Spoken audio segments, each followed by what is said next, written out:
High, আমি না কিছুদিন আগে গেছিলাম মামার বাড়ি। চলো তোমাদের সাথে একটা ছোট্ট মিনি ব্লগ শেয়ার করি। হঠাৎ করেই প্ল্যান করে যাওয়া। সো তোমরা কি আমার মিনি ব্লগগুলো একটু একটু মিস করছিলে? থাকার প্ল্যান না থাকলেও মামার বাড়ি এমনই জায়গা যে প্রতিবারই থেকে যেতে হয়।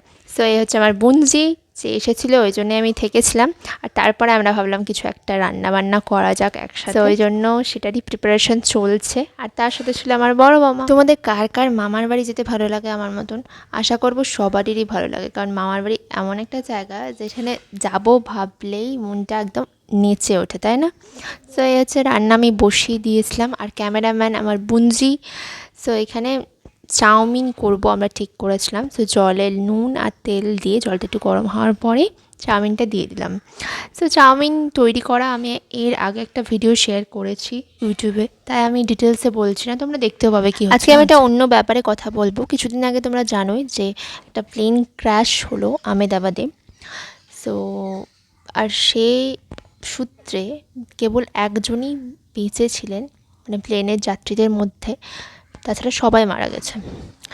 সো প্রত্যেককে আমি একটা কথাই বলবো যে আজকে সকালে সূর্যটা দেখতে পাচ্ছ, বেঁচে আছো, তোমাদের কাছের মানুষ শুধু একজন সব সুস্থ আছে, ভালো আছে, এটাই অনেকটা বড় ভাগ্যের ব্যাপার। তাই সবসময় কি পেলাম না, কি পাচ্ছি, ওর এটা ভালো, আমার এটা খারাপ, এই সমস্ত নিয়ে টেনশন করো না। দেখো, প্লেনে যারা যাত্রী ছিল তাদের ক্র্যাশে যে তারা প্রাণ হারাবে সেটা স্বাভাবিক। তাদের যে প্রাণহানি হতে পারে এটা ধারণা করা যেতে পারে, কিন্তু যেখানে প্লেন ক্র্যাশটা হয়েছে, মানে যারা ক্যান্টিনে, মেডিকেল কলেজের ক্যান্টিনে বসে ছাত্রছাত্রীরা খাওয়া দাওয়া করছে, তাদের তো কোনো দোষই ছিল না। তারা না প্লেনে ছিল, তাও হঠাৎ করে তাদেরকে মৃত্যুর সম্মুখীন হতে হলো, তাই না? তাই কার জীবনে কখন কি ঘটে সেটা আমরা কেউ জানি না। আজ আছো, কাল না থাকতেও পারো। তো কালকে কি হয়েছে সেটা ভেবে আজকের দিনটা একদমই নষ্ট করো না, আজকের ওপর প্রকাশ করো। ভবিষ্যতেও কী হবে সেটা ভেবেও নষ্ট করো না নিজের আজকের দিনটা।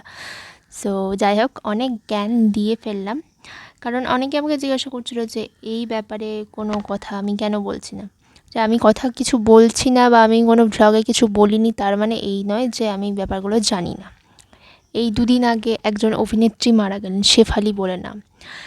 সে নাকি সেই দিনই না তার আগের দিন ইনস্টাগ্রামে পোস্ট করেছিলেন, হঠাৎ করে হার্ট অ্যাটাক করে মারা গেছে। তো এটাই বলবো যে প্রত্যেকে যে যেরকম আছো হ্যাপি থাকো, এটাই অনেক বড় ব্যাপার। সো কেমন লাগলো ব্লগটা আর আমার কথাগুলো অবশ্যই জানিও কমেন্টে। স্কিন কেয়ার টিপস তোমরা অলওয়েজ চাও, তো তোমাদেরকে একটা কথাই বলবো, এই ধরনের খাবার যদি রোজ খাও তাহলে কিন্তু স্কিন ভালো থাকবে না। তাই স্কিন ভালো রাখতে গেলে মনটা তো ভালো রাখতেই হবে, তাছাড়া খাবার দাবারও ভালো খেতে হবে। সো দেখা হচ্ছে পরের আবার একটা ব্লগ নিয়ে। টাটা।